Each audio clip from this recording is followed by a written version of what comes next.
Hello, levez la main si vous êtes, la maman d'un ado ou d'un enfant et que c'est hyper compliqué de lui faire ranger sa chambre. Vous n'êtes pas seul.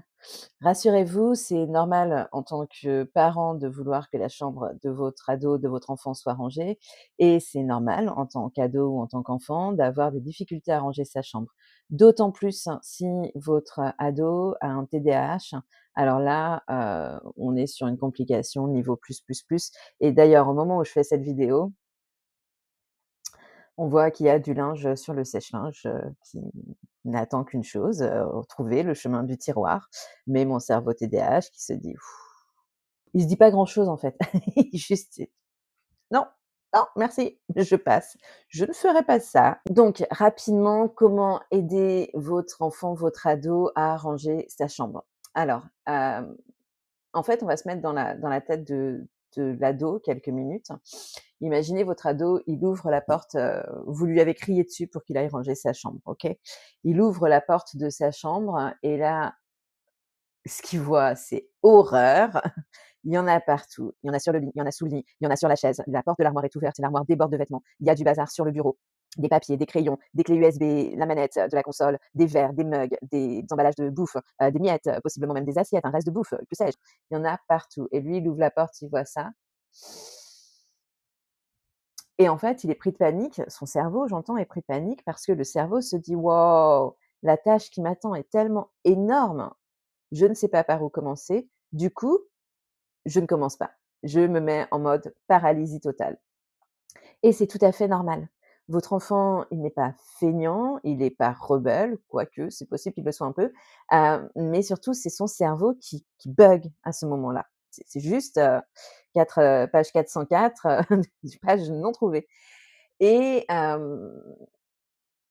je connais trop bien et puis surtout le truc, c'est qu'en tant que parent, la réaction qu'on peut avoir et c'est normal de se dire: «Attends, s'il te plaît, moi j'ai fait l'effort de ou je fais l'effort de payer le loyer ou j'ai fait l'effort de faire un crédit à la banque pour qu'on puisse avoir une maison sympa dans laquelle on vit tous et toi voilà comment tu me remercies?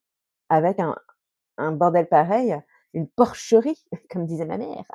Hem et donc forcément, en tant que parent, on peut s'énerver, on peut menacer: «Bah, si c'est pas rangé ce soir, tout part à la poubelle. Tu balances tout par la fenêtre, tu auras l'air malin devant les voisins d'aller ramasser tes affaires dehors». Ça n'aide pas, ça n'aide pas, ça n'aide pas, voire même ça bloque encore plus votre ado. Donc on va essayer de communiquer. Déjà, on va commencer par là. La communication, c'est un petit peu la clé et ce que l'ado peut essayer de faire, c'est de découper les tâches. Comme quand, on a à faire, quelque chose, d'administratif ou, peu importe, ce que je donne comme conseil aux mamans avec un TDAH, ça va être de découper les tâches. Et bien là, on va faire la même chose. Donc on va pouvoir se dire: «OK, aujourd'hui, qu'est-ce que je peux faire? Je me concentre sur quoi?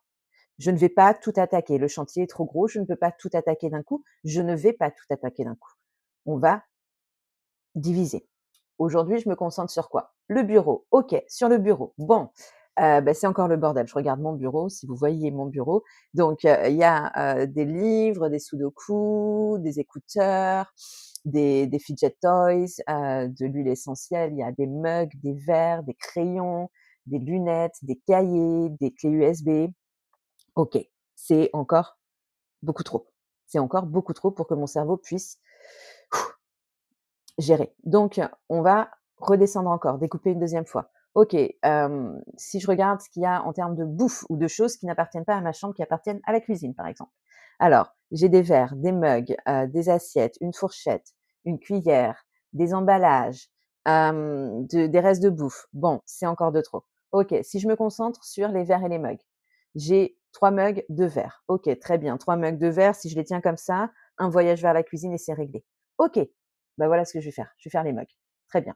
Donc, je prends mes mugs, ou l'ado prend ses mugs et les emmène dans la cuisine. Bon, bah, puisque j'ai fait le voyage depuis ma chambre vers la cuisine avec les mugs, est-ce qu'il y a un lave-vaisselle? Je les mets au lave-vaisselle. Je ne les pose pas sur le bord de l'évier. Je les mets au lave-vaisselle. S'il n'y a pas de lave-vaisselle, top chrono, 5 minutes. Je fais couler un peu d'eau. Je lave, rince mes verres, mes mugs. Poc, c'est lavé, c'est fait. OK, super. Je retourne dans ma chambre et là, j'étais sur, la thématique de la cuisine, de la bouffe.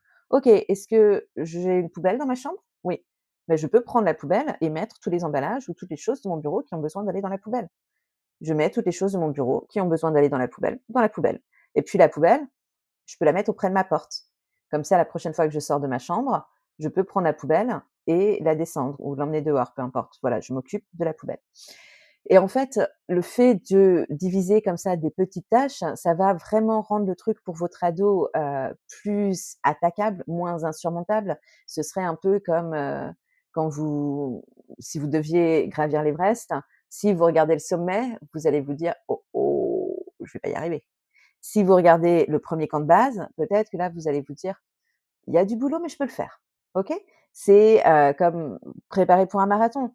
Si vous regardez les 42 kilomètres d'un coup, oh, oh, je vais pas y arriver. Peut-être que si vous commencez par les 5 kilomètres, OK, ça va être dur, mais je peux le faire. OK? Donc c'est vraiment ça la logique, hein. Et puis aussi, ce qui est important à ce moment-là, je pense, c'est vous, parents, de, éviter, s'il vous plaît, de crier sur votre enfant pour qu'il range sa chambre. Plus vous allez lui dire: «Range ta chambre!» et plus votre enfant, il va se bloquer et il va se dire: «Fuck off!» Voilà.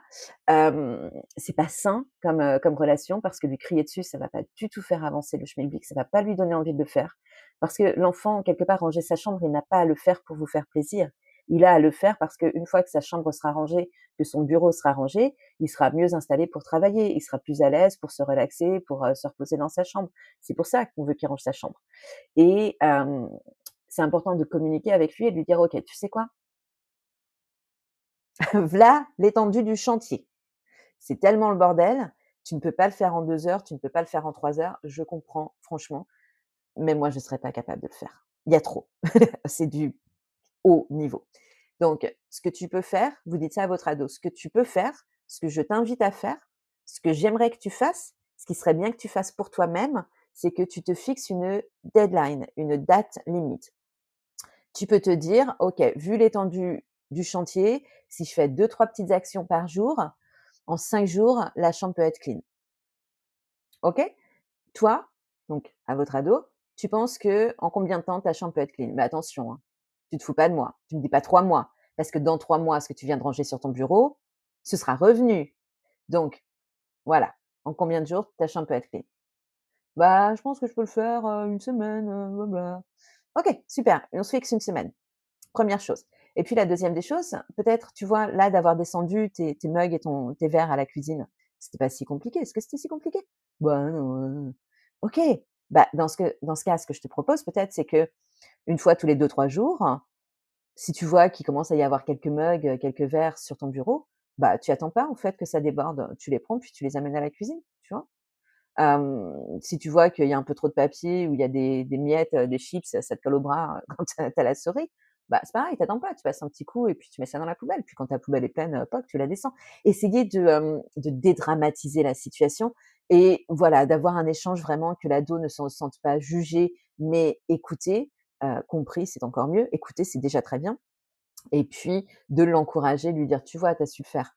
Moi, je savais que tu pouvais le faire, il suffisait juste que le petit déclic». Vraiment. J'espère que cette vidéo vous sera utile.